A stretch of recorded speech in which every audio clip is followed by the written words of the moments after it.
तो कैसे हैं आप लोग? आई होप आप सब अच्छे होंगे। इस वीडियो में हम लोग क्लास 8 साइंस का अध्याय 14 पढ़ने वाले हैं, जिसका नाम है कोशिकाएं, हर जीव की आधारभूत संरचना। तो इस वीडियो में हम लोग इस अध्याय का ए टू जेड प्रश्न उत्तर हल करेंगे। तो चलिए बिना समय गवाए वीडियो को स्टार्ट करते हैं। देखते हैं प्रश्न अभ्यास में कौन सा प्रश्न दिया हुआ है। तो देखिए अभ्यास, खाली स्थानों को भरिए। खाली स्थानों को भरिए। क्या बोला गया? डैश एक विशेष यंत्र है जिससे सूक्ष्म जीवों एवं कोशिकाओं को देखा जाता है। कैसे? जूम करके देखा जाता है, क्योंकि ये बहुत छोटे होते हैं ना, सूक्ष्म जीव और हमारे शरीर की जो कोशिकाएं हैं वो। तो क्या हो जाएगा? सूक्ष्मदर्शी हो जाएगा, सूक्ष्मदर्शी। ठीक है, लिख लिया सूक्ष्मदर्शी। ख है कोशिका सजीवों की डैश और डैश इकाई है। कोशिका सजीवों की है ना संरचनात्मक संरचनात्मक और क्रियात्मक इकाई है। संरचनात्मक और क्रियात्मक इकाई है। ठीक है, और यहाँ पर देख रहे डैश डैश और डैश कोशिका के भाग है। 3 लिखना पड़ेगा। तो इसमें क्या होगा? कोशिका झिल्ली होगा। को सबसे ऊपर क्या होता है? कोशिका झिल्ली होता है।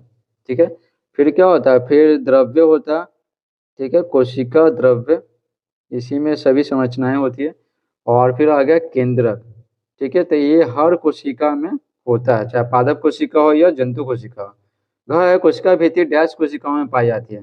तो किसमें पाया जाता है? कोशिका भित्ति ना, ये पादप कोशिकाओं में पाया जाता है। सिर्फ पेड़ पौधे की कोशिकाओं में ही मिलता है। ठीक है, उसके बाद देखिए कोशिका की खोज डैश ने की। तो कोशिका की खोज किसने की? रॉबर्ट हुक ने की। तो रॉबर्ट हुक हो गया। आगे देखिए सही या गलत का निशान लगाइए। तो देखिए सजीव कोशिका से बने हैं, तो जाहिर सी बात है निशान लगाना। ठीक है, लिखना नहीं है। सही या गलत का निशान लगाए। तो सजीव कोशिका से बने होते हैं, तो हो जाएगा सही। ठीक है, सभी कोशिकाओं में कोशिका भित्ति पाई जाती है, तो गलत। कोशिका भित्ति ना सिर्फ पादप कोशिकाओं में पाई जाती है, जंतु कोशिका में नहीं। ग है केंद्रक झिल्ली कोशिका द्रव्य एवं केंद्रक के बीच पदार्थों के आवागमन को नियंत्रित करती है। तो ये हो जाएगा सही, सही बात है। घ है अमीबा बहुकोशिकीय जीव है। नहीं, अमीबा है ना एक कोशिकीय जीव है, एक ही कोशिका से बना होता है। तीसरा सवाल है यहाँ पे, एक शब्द में बताइए सजीवों की संरचनात्मक इकाई। तो इसको क्या कहते हैं? इसको कोशिका कहते हैं। इसको कोशिका। कोशिका में जेलीनुमा संरचना होता है ना, उसको क्या कहते हैं? कोशिका द्रव्य कहते हैं। क्या कहते हैं? कोशिका द्रव्य। हो गया। अगला है घ नंबर का सवाल, जंतु कोशिका का बाहरी आवरण क्या होता है? कोशिका झिल्ली होता है। जंतु कोशिका का बाहरी आवरण कोशिका झिल्ली। झिल्ली हो गया। पत्तियों के हरे रंग के लिए जिम्मेवार लवक। तो जिम्मेवार लवक कौन है? क्लोरोप्लास्ट है, क्लोरोप्लास्ट। ठीक है, कोशिका द्रव्य के बीच खाली संरचना को क्या कहते हैं? रिक्तिका कहते हैं। री लिख देंगे, अधकता, रिक्तिका। 4 नंबर का सवाल है, कोशिका सजीवों की मूलभूत संरचनात्मक इकाई है। कैसे? इसी तरह का बाकी और भी प्रश्न दिया हुआ, तो चलिए एक एक करके आपको बताते हैं। देखिए उत्तर लिखेंगे, बहुकोशिकीय जीवों में कोशिकाओं का विशिष्ट समूह ऊतकों का निर्माण करता है। ठीक है, विभिन्न ऊतक अंगों का तथा अंग तंत्रों का निर्माण करते हैं। ठीक है, किसी जीव के मूल में कोशिका ही है, इसलिए कोशिका सजीवों की मूलभूत संरचनात्मक इकाई है। ठीक है, संरचनात्मक मतलब कैसे वो बना हुआ है। ठीक ना, तो देखिए सबसे छोटे स्तर पे कौन है? कोशिका ही है।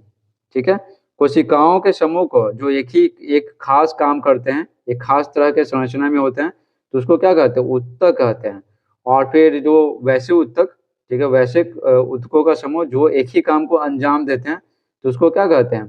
तो ढेर सारे ऊतक मिलके अंग का निर्माण करते हैं, और ढेर सारे अंग मिलके एक काम जो करते हैं ना, तो उसको अंग तंत्र कहते हैं। ठीक है, अंग तंत्र। तो देखिए, और फिर ढेर सारे अंग तंत्र मिलकर एक जीव का निर्माण करते हैं। ठीक है, एक जीव का निर्माण करते हैं। समझ गए? तो सबसे छोटे स्तर पे कौन है? कोशिका ही तो है, इसलिए कोशिका को क्या कहते हैं? सजीवों की मूलभूत संरचनात्मक इकाई कहते हैं। सबसे छोटे स्तर पे है ना, यही रहता है क्षेत्रफल मतलब आकार के अनुसार, और काम भी करता है सबसे छोटे स्तर पे यही कोशिका। समझ गए? तो आई होप आपको समझ में आ रहा होगा वीडियो को। तो वीडियो समझ में आया तो वीडियो को लाइक करें, चैनल पर नए तो चैनल को सब्सक्राइब करें। देखिए 5वां नंबर का सवाल है, जंतु कोशिका का नामांकित चित्र बनाइए। चित्र बनाना है और बस उसका नाम लिख देना है। तो देखिए इस तरह से चित्र बनाएंगे। बीच में क्या होता है, जंतु कोशिका में बीच में ये देख रहे हैं, ये क्या होता है, केंद्रक होता है। ठीक है, उसके बाद छोटे छोटे है ना रिक्तिकाएं होती है, छोटे छोटे ये सारी रिक्तिकाएं होती है। देखिए ये है, ये है, ये सब छोटी छोटी रिक्तिकाएं होती है। उसके बाद इसमें जो द्रव भरा हुआ रहता है ना, ये क्या होता है, ये कोशिका द्रव्य होता है।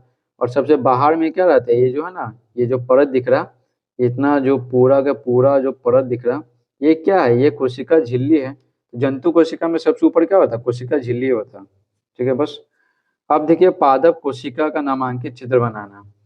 ठीक है, पेड़ पौधे का कोशिका, तो सबसे ऊपर में पता है पेड़ पौधे में क्या रहता है, कोशिका भित्ति रहता है। ठीक है, ये जो दिख रहा है ना, ये सबसे ऊपर, ये ऊपर वाला जो लेयर दिख रहा है आपको, ये सबसे ऊपर वाला लेयर, ये क्या है, ये कोशिका भित्ति है। कोशिका भित्ति इनको ठंडा गर्मी बरसात से बचाता है। समझे, ठंडा गर्मी बरसात ये सब से बचाने का काम करता है, इसीलिए इसको कोशिका भित्ति कहते हैं। हो गया। और इसमें जो है ना पादप कोशिका में रिक्तिका ना बहुत बड़ा होता है, जो है ना, इसमें भोजन जमा करने का काम किया जाता है। तो पेड़ पौधे भोजन बनाते हैं तो ज्यादा जगह चाहिए ना रखने के लिए, तो इसी में क्या रिक्तिका में रखते हैं। समझे, ये हो गया। और उसके बाद है बीच, इनका जो केंद्रक है ना, ये पादप कोशिका में साइड में होता है। जंतु कोशिका में क्या होता है, बीच में होता है ना, और इनमें साइड में होता है। तो केंद्रक भी हो गया। और ये तो पता ही है कि जो द्रव भरा हुआ रहता है पूरा के पूरा, उसको कोशिका द्रव्य कहते हैं। ये हो गया। और कोशिका भित्ति के जस्ट नीचे क्या होता है, कोशिका झिल्ली होता है ना, सेकंड वाले लेयर, कोशिका झिल्ली होता है, ये भी हो गया। और यहाँ पर बच गया हमारा क्या, हरित लवक, जो पादप कोशिकाओं में ही होता है। ठीक है, ये चाहिए ना, ये चाहिए। देखो छोटा छोटा जो है ना, तो ये क्या, ये हरित लवक है। ये पेड़ पौधों का मदद करेगा क्या, प्रकाश संश्लेषण करने में, भोजन बनाने में। 7वां सवाल है, जंतु एवं पादप कोशिका के तीन तीन समानता और अंतर को लिखिए। तीन तीन समानता और अंतर। तो देखिए जंतु एवं पादप कोशिका के तीन समानता, समानता क्या है, कोशिका झिल्ली, कोशिका द्रव्य और केंद्रक दोनों में उपस्थित होती है, दोनों में। ठीक है, ये तो मस्ट है, हर कोशिका में होता है, कोशिका झिल्ली, कोशिका द्रव्य और केंद्रक। यहाँ पर आप देख भी सकते हैं, है ना, ये कोशिका झिल्ली पादप कोशिका में। ठीक है, और ये जो द्रव भरा हुआ है तो क्या है, कोशिका द्रव्य है। और बीच में क्या है, ये जो साइड में इसमें केंद्रक है। तो तीनों रहता है इसमें भी। देखें इसमें क्या है, कोशिका झिल्ली हो गया, कोशिका द्रव्य हो गया और केंद्रक हो गया। ठीक है, ये समानता हो गया। अब अंतर क्या है, तो देखिए पादप कोशिका में कोशिका भित्ति और हरित लवक होती है। ठीक है, ये इनको ठंडा गर्मी बरसात से बचाता है। और हरित लवक की सहायता से प्रकाश संश्लेषण कर भोजन बनाते हैं, जबकि जंतु कोशिका में नहीं होता। ठीक है, नहीं होती। पादप कोशिका में बड़ी रिक्तिकाएं होती हैं, जबकि जंतु कोशिका में छोटी होती हैं। ठीक है, तो यहाँ पर हम लोग देखे थे, यहाँ पर रिक्तिका देख रहे हैं पादप कोशिका में, ये जो पादप कोशिका है इसमें रिक्तिका बहुत बड़ा है, बहुत बड़ा है ना। और इसके बाद यहाँ पर जो रिक्तिका है ना, ये जंतु कोशिका में तो छोटा छोटा है ना, ये छोटा सा, ये छोटा सा। ठीक है, छोटा छोटा रिक्तिका है। तो वही यहाँ पर अंतर में लिखना है, तो आपको बता दें। 8वां सवाल, कोशिका भित्ति पादप कोशिका का महत्वपूर्ण भाग है, कैसे। तो उत्तर लिखेंगे, पेड़ पौधे प्रकृति में खुले पर्यावरण में रहते हैं। ठीक है, हम हमारी तरह और आपकी तरह रूम में नहीं रहते, वो सब बाहर रहते हैं। वे अनवर रहते हैं, यानी लगातार ताप, कभी गर्मी है, कभी ठंडा बरसात, दाब, नमी, वायु वेग, कभी तेज हवा बहता है, कभी आंधी आता है, कभी भय नहीं करता, तो आदि से प्रभावित होते रहते हैं। ऐसी स्थिति में कोशिका भित्ति पौधों को विशेष सुरक्षा और अतिरिक्त दृढ़ता प्रदान करती है। ठीक है, पौधों को विशेष सुरक्षा प्रदान करती है। तो जैसे ये है कोशिका है, तो इसके ऊपर जो लेयर है ना कोशिका भित्ति, तो कोशिका को बचाने के काम करती है, और कोशिका के अंदर जो संरचना है। समझे।